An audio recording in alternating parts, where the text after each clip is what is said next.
Hello, in this video I'm going to show you how to set up a JIBB camera preset. So every time you use the JIBB app, it will automatically snap the camera to the whiteboard.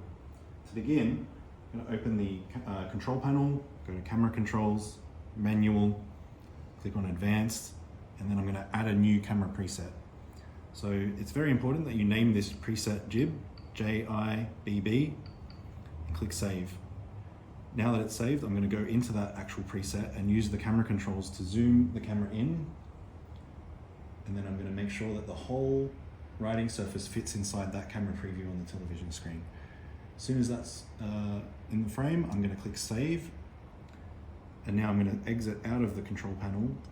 You'll notice as soon as I tap the JIBB button, it's going to open the preview and immediately snap to that whiteboard preset. All I need to do now is click start. Thanks for watching.